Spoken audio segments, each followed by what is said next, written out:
to the conscious mind, it's over, it's in the past, it's done with. But to the subconscious, it's still there happening as a current ongoing event, and that's what screws us up. This is Gene Monterastelli. Welcome to the Tapping Q&A podcast, recorded live to tape from Williamsburg and Brooklyn. This is episode 235, originally aired August 24th, 2016. Hi, everyone. I hope this finds you well wherever you are and whatever time of day you're getting a chance to listen to this. Thanks for spending some time with me today. Today, I have a conversation about Matrix Reimprinting and how that is similar to and differs from EFT, from the creator of it itself, from Karl Dawson.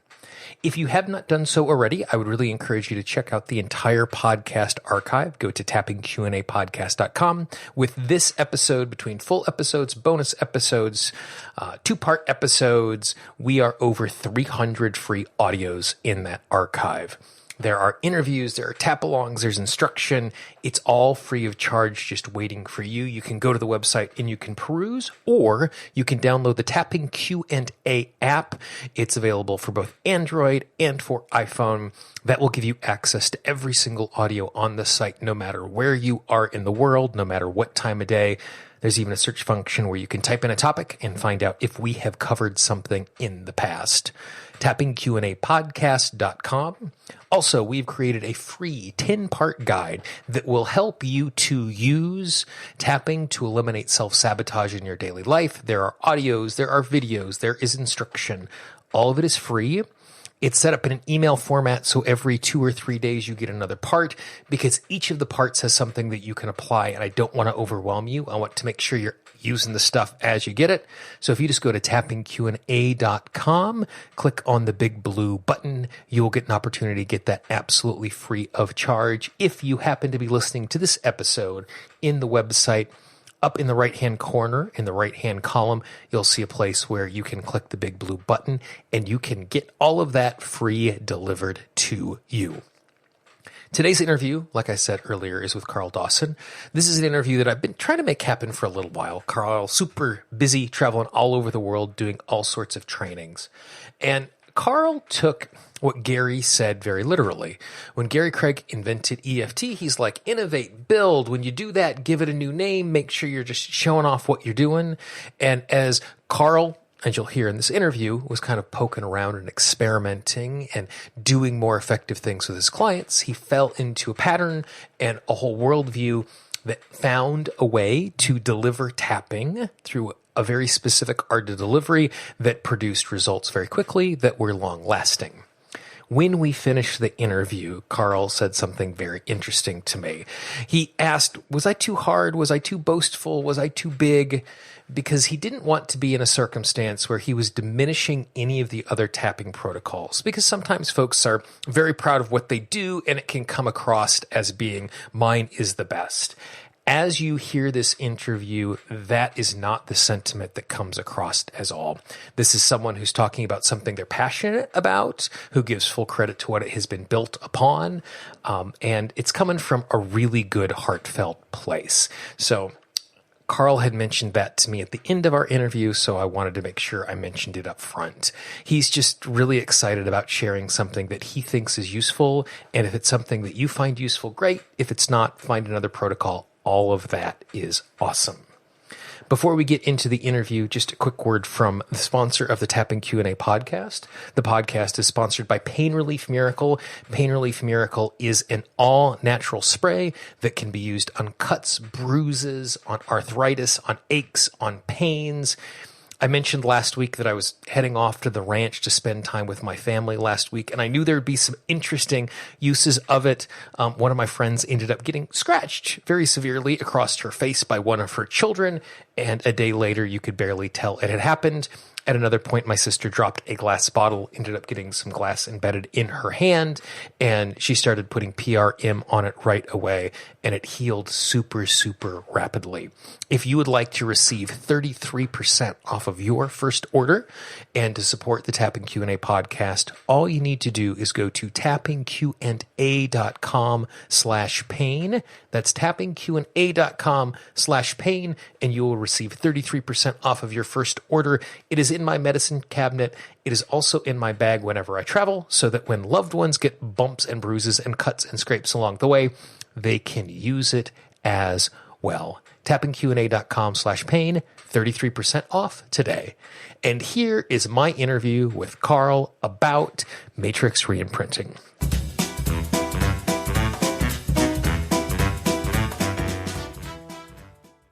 From a high level, what is the difference between Matrix Reimprinting and EFT or tapping that most people are used to? Okay, Gene, the difference.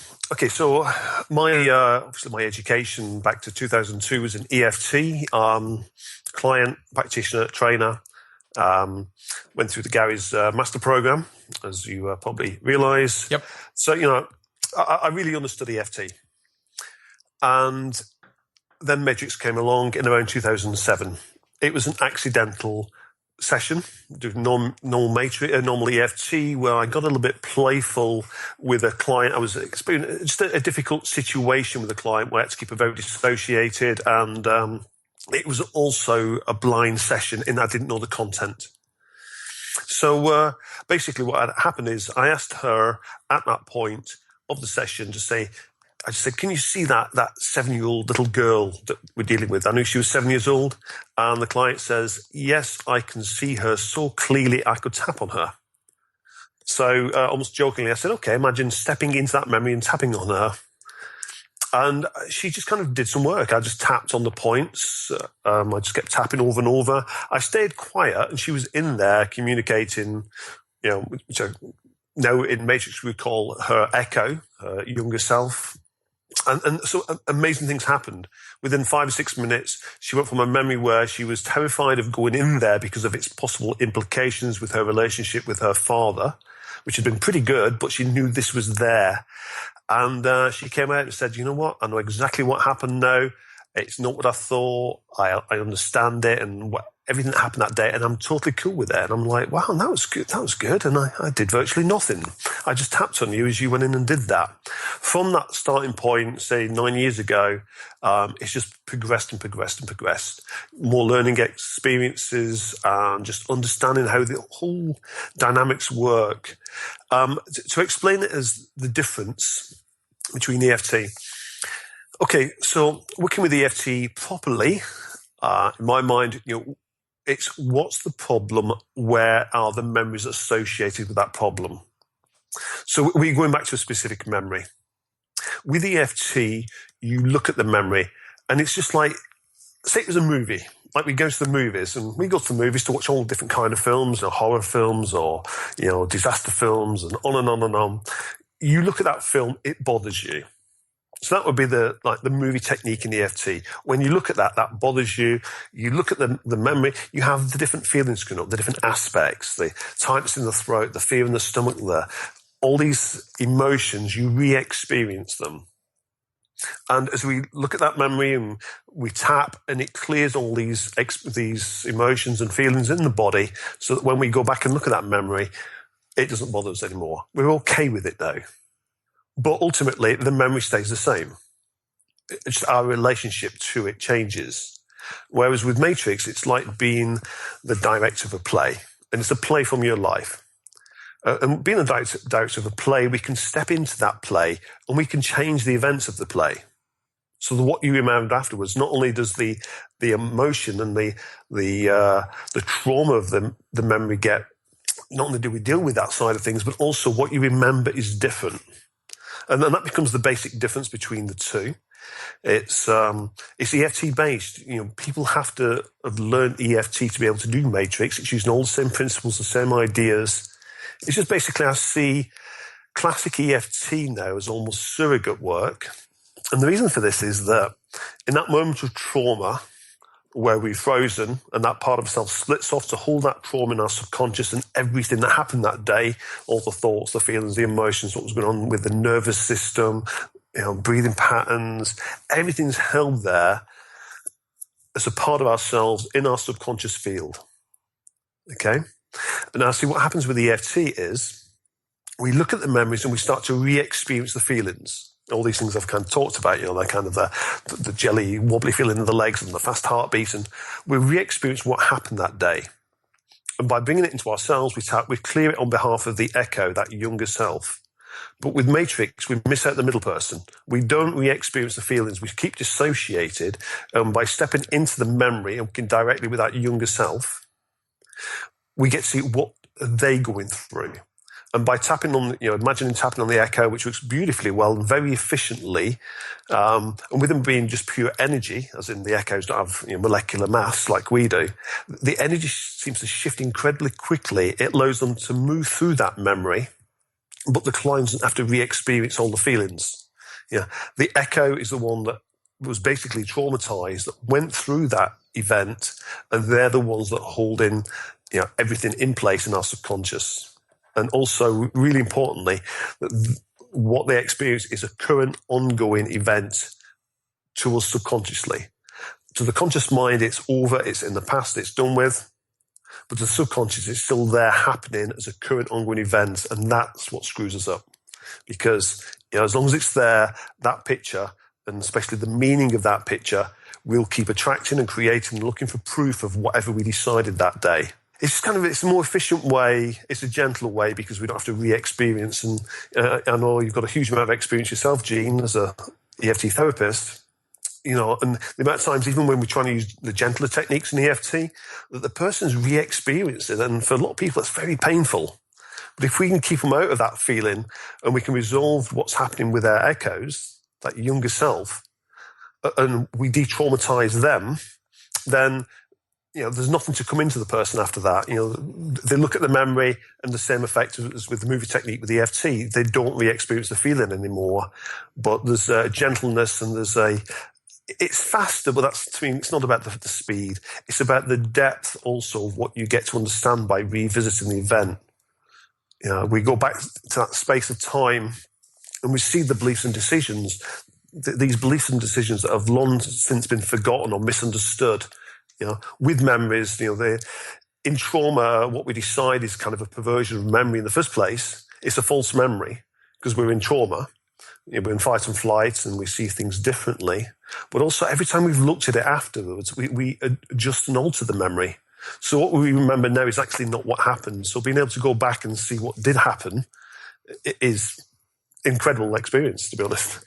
I really appreciate that word of surrogate that you asked about in the middle of that I had never thought of it that way, of kind of standing outside of it and I'm tapping for it. So one of the reasons I think oftentimes that we keep distance at something is so that we're able to safely approach it. How do you make sure as you are stepping in more fully into the memory, as you are directing it, how do you then, as you're doing that, making sure that you're doing that in a safe way where it's not something that becomes too much because instead of being an observer from the outside that we're dropped right into the middle of it? No, absolutely.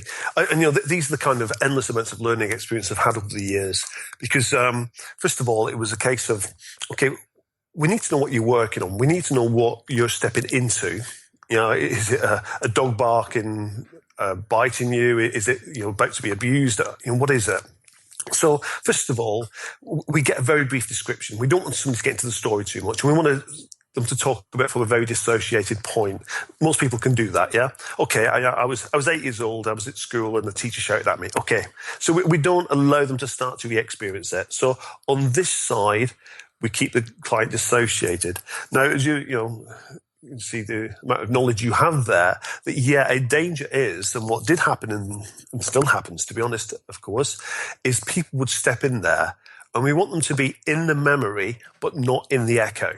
And that's why we make it very clear about what the difference is between, we've got the memory, we've got our echo, but we've also got an echo of dad or the teacher. They're also echoes. They're also, holograms of that consciousness of that person. So we make it very clear into the memory, but not into the echo. So a lot of people, okay, yep, I get that. And they can step in there, keep dissociated. Yeah, at times, of course, it's not nice what they see, but they're not going to be breaking down and going to abreaction. We can give them resources to go in there in a very strong and together place.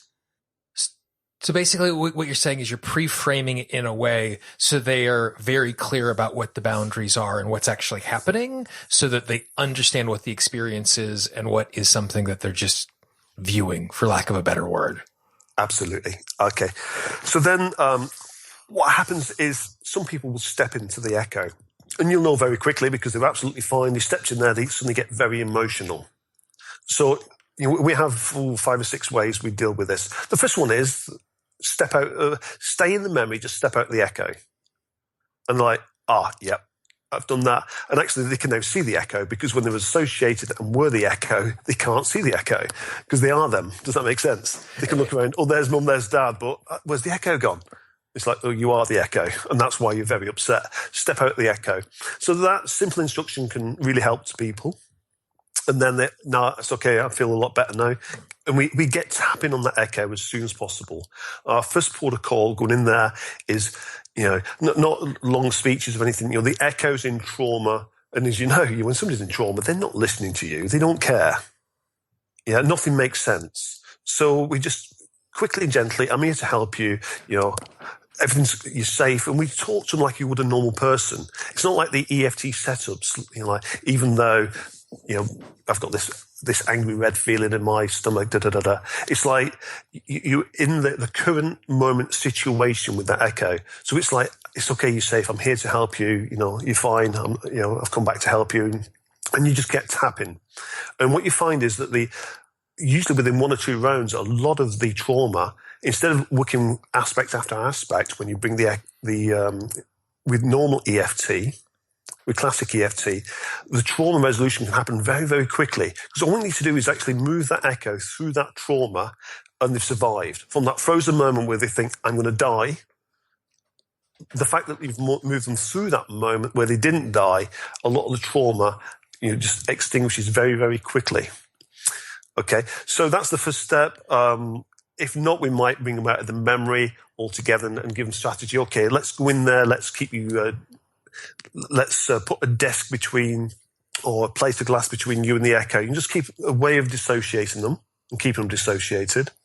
We've had some of our practices really clever things like you go in with an echo protection suit. So your suit stops you becoming part of the echo. Other things like where we've actually sent somebody else in to do the tapping on the echo to resolve the trauma, and when that's done, they can come out and the client can go in and carry on doing the work. So there's many ways we can work around it, and usually it's we get better as practitioners the more we work. Our clients get to become better clients with Matrix. They learn how to do it their way. So everybody's different. All our clients are different. So they learn how best to go in and deal with these kind of situations. So I want to make sure I have the vocabulary right. I think I understand this. So the memory is the memory of what has happened.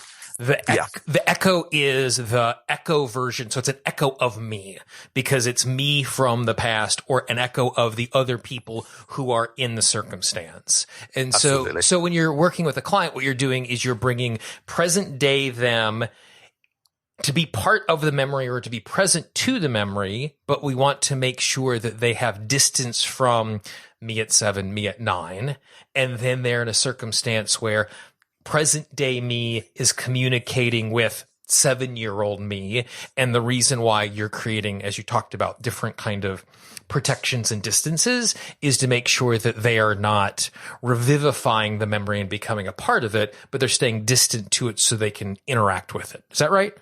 Absolutely. Yeah, totally. Yeah. So let's say it just keeps that gentleness. And also, it works brilliantly with one of the hardest categories of EFT people to work with are those that are dissociated, which a lot of guys are. I'm sure you work with a lot of guys that, okay, so that memory, okay, you was in this car crash and then you watched somebody die and then you was pulled out and put in handcuffs. And when you look at that memory, what's the SUDS level? Right. And zero. Right. Because they're not emoting to it in any way at all. Yeah. There's just like, they've managed to completely disconnect from the feeling of the echo. So, really hard clientele in classic EFT because, okay, what's the SUDS level on this? How do we gauge how we doing? It's like, well, I don't feel anything. Where do you feel it in your body? I don't feel anything in my body. Yeah. So they can become quite difficult clients. You can still work with it and there's ways of working with that, but it's not easy, is it? Whereas the fact that we're always looking at staying dissociated, so guys are great at Matrix because they can go in there, be big, be brave, let's fix everything without doing the emotional thing that women tend to do. So it's like, yeah, let's get in, keep dissociated, fix it. So it's a good therapy for men and people that are tend to be very dissociated from their traumas. For me, at least in my experience, there are two. If we're going to put them at polar opposites, there are two ways that trauma is created. At one end is something where there is an initial sensitizing event, where there's this really obvious event or an obvious series of events where I'm traumatized. I am 6 years old. I'm in a sleeping bag. My brother throws a rubber snake into the sleeping bag. I'm now afraid of snakes. So there's this very specific moment in time. And what you described, I can see very clearly and very vividly how it is to step into something like that. At the other end of the spectrum is when we are creating beliefs about ourselves and beliefs about the world that don't have an initial sensitizing event. Most people or many people who have issues with the way that their physical body looks don't have that moment when they were 13 years old and they showed up to the pool in their swimsuit and everybody pointed and laughed. Instead, their experience is in culture. This is what we keep holding up as the paragon of what is beautiful. And as I navigate my day, the people who look a very particular way get the attention and I don't. And so it's very easy for me to have a poor sense of self and low self-esteem because of these kind of culturally pervasive things that are always around me. And there's not an initial memory that I can grab onto. When you're facing something like that, how does a framework like Matrix approach that? Okay, I disagree with you to some extent that... Please do disagree with me. Okay, that there always will be an event back there. Okay. The problem is that typically it's like we don't know where it is. I've no idea. It's such a vague, because we're looking at small t beliefs now, aren't we? Where just something was said or something happened in childhood and there's absolutely no way they can consciously just conjure that up. So, whilst I would say that the media in this example does kind of polarize, our teenagers, our young ladies or anybody to think, when I look at that, I don't feel beautiful. But I'd say that, does every teenager feel that? No. Some will look at that and think, that's quite ugly and I don't want to look like that. I don't feel I have to fit the norm. I'm quite comfortable with the way I am. Not everybody's affected by that. Would you agree? Yeah, but I guess it's not if it's cultural. The question is, I show up and I have this belief and I don't have a specific memory. How do we approach it then? Okay, so there's a technique that we developed in Matrix. We call it following the energy. Okay. In EFT, you got chasing the pain. Right. Where you look at the memory, what do you feel? Tightness in my chest, you tap on that. Sick feeling in my stomach, you tap on that. Jelly feeling in my legs, you tap on that. That's chasing the pain. Yeah, following the energy is kind of the opposite of this in some ways. I'd get somebody to say, I'm ugly. Something's wrong with my body. Okay? I get them to close their eyes and I actually start tapping on them. Maybe I just use the upper points. The reason why I'm tapping on them is I want them to tune into that. I can even say I could get them to say I'm beautiful or I'm ugly. It doesn't matter, because even if you say I'm beautiful, if it goes against the subconscious, it will bring up energy. Right. Yeah. So either way, I can go positive and negative. Yep. It's irrelevant. They start to feel it. And this is just such a beautiful, elegant way of getting to memories. And I've done this, hundreds and hundreds of times. It's failed about twice. And this is, invariably on courses. What do you feel? And so we change that energy. Okay, when you say, I'm ugly, the weird feeling comes up. Okay, yeah, I feel something in my throat here. Okay, and then we describe it, Okay, how big is it? Size of an apple, And we repeat back and we do it slowly. We tap into tune them in. They start to really feel that energy. The energy comes up more and more. Okay, where is it now? Yep, colour, shape, emotion. It's like an anger, big red anger in my throat. Once we've really got tuned into that, then just a question, where does this go back to? And it might take them back to, I was reading this magazine, 6 months ago, and this is this beautiful woman, and that's how I thought I should look. Okay, great. If he goes back further, how old are you now? 12. What happens? I was at school that day and there was a boy that I really liked. He kept to say, you're ugly, I don't like you. Okay, great, we've got a memory. Where do we go back further? And every single issue that anybody will have will always originate before the age of 6. I've never in years and years, never come across anything that doesn't stem from a pre-6 belief system. So my point is that, the what's happening now, they'll see the social norm or the social expectations, but that's only going to have affected them if they've got some history there and some earlier stuff that they're feeding off to have the issue now. Does that make sense? It does. Yeah. I mean, I'm regularly asking clients the question, I know you don't know the answer to this, but if you did know the answer to this, what does this remind you of? Or right.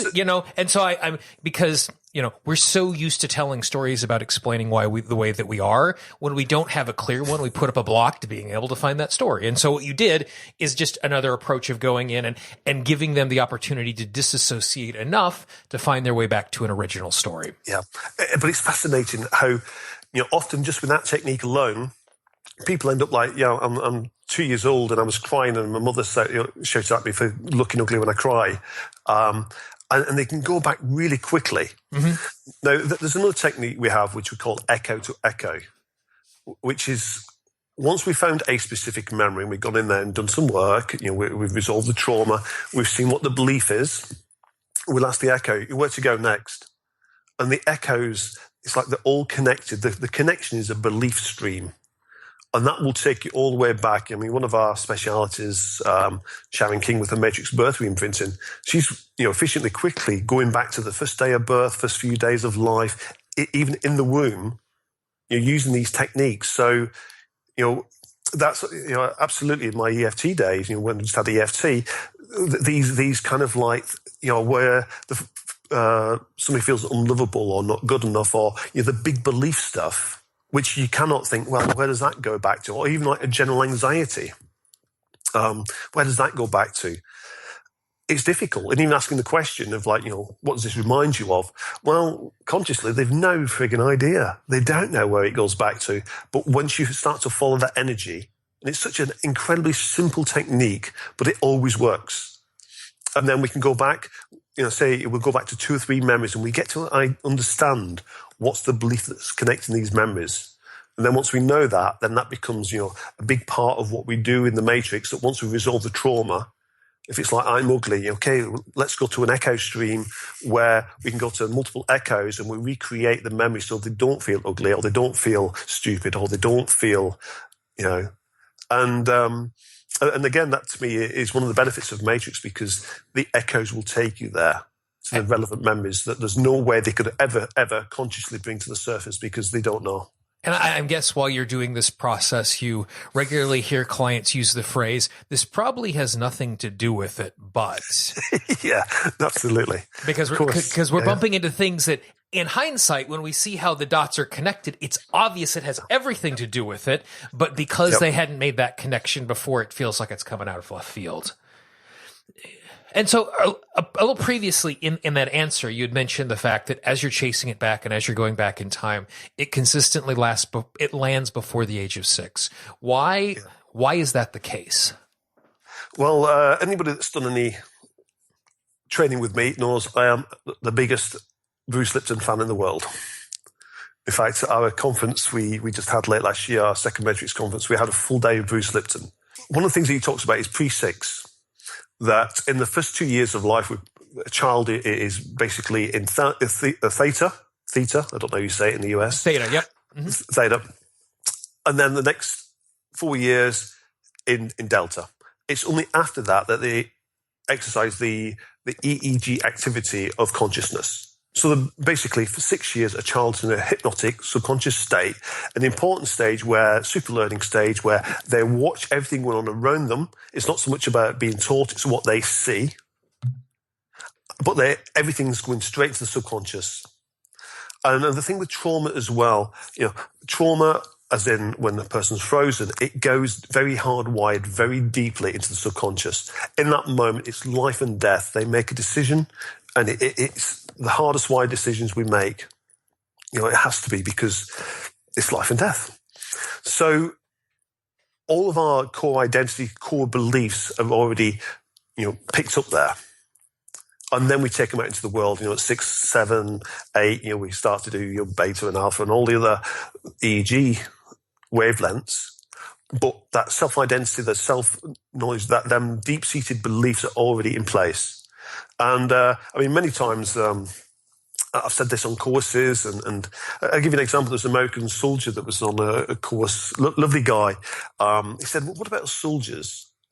Surely our trauma is just based on the fact that we're in, horrendous situations. I said, yeah, okay, there might be exceptions there, but let's test it. So just take me to a place. It was in Desert Storm, and he's like, yeah, okay. What's the feeling around that? Tune to that energy. He said, yeah, absolutely, I've got that. Tapped on him, tap in to tune him in.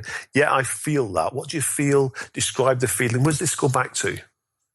And he's 3, 4 years old, and his dad is telling him to do something, and he said he knew it was wrong, but he had to do it anyway.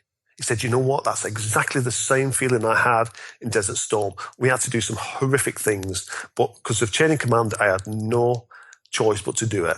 So for him, that's why the war traumatized him. But he could have 10 soldiers in his troop. Yeah, and each one of them might be traumatized for different reasons, and some of them won't be traumatized at all. Excellent. Well, Karl, I really appreciate your time today. Thanks a lot. Okay, G. Great to talk to you. That was a fun interview for me to do, simply because I was aware of Karl's work. I was aware of Matrix Reimprinting, but never had it formally explained to me. So I had the opportunity to be asking questions as an outsider, not just as a surrogate for you, but I was learning along with you. Many of the things that he talked about were tools and techniques that I'd already incorporated into my work, and it's always fun to hear how people create systems that make it easier for them to do the work that they're doing and be more effective. If you would like more information on Karl and on Matrix Reimprinting, all you need to do is go to tappingqandapodcast.com, click on the link for episode 235, or if you happen to be listening to this in the website, if you just scroll down below the player, you'll see all of the information. So if you're interested in getting one of his books on the protocol or attending one of his trainings, it's super easy for you to do that. As a reminder, if you haven't done so already, take advantage of the 33% discount that Jason Laird has set up on Pain Relief Miracle. Like I said, it's something that is super useful. I love having it around. I love carrying it with me. Just go to tappingqanda.com/pain. If you know someone who could use this episode or any of the past episodes of the podcast, please, please, please be our ambassador. Pass those along. Don't spam your inbox. Don't send it to every single person in the world. But if you pass it along, it will make a huge difference to them. And it's an opportunity to share a free resource that is just waiting to be passed along. You can get the podcast and subscribe in iTunes, in TuneIn, in Stitcher, the Google Music Play Store. And once again, I checked today, the Google Music Play Store. We are still the #1 EFT podcast in the Google Music Play Store because we are still the only EFT podcast in the Google Play Store. If you go to one of those sites to listen to the podcast and you're not just downloading it, please take some time. Leave us a rating, leave us a review. It makes me feel good when people say nice things about the show and encourages us to keep moving on. And it helps us in search results and rankings. So when other people are looking for podcasts, it helps us out, allowing other people to find the show more easily. If you have a question or a comment, you can always shoot me an email, Gene, Gene, at tappingqanda.com. You can click on the contact link on the website. And if you happen to have the Tapping Q&A app, just click on the contact section in there. You can send me an email. You can even leave me a voicemail. I love hearing from you. Great questions coming up in a couple of weeks on our question and answer show because of things that you have submitted. Some great topics have come up in the past, like last week's show. Never would have happened if it wasn't for a recommendation by a listener like you. If there's something you'd like us to cover in the future, let me know. Gene at tappingqanda.com. If you're looking for a practitioner to work with, if you have a question, if you just are looking for someone you want to send a bad pun to, I'd love to hear from you. Gene, Gene, at tappingqanda.com. For the Tapping Q&A podcast, this is Gene Monterastelli. I hope you have a great day, and I will talk to you real soon. Bye-bye. The Tapping Q&A podcast is copyright Gene Monterastelli, Tapping Q&A 2016. All views expressed by guests are those of the guests and not necessarily of Gene Monterastelli or Tapping Q&A.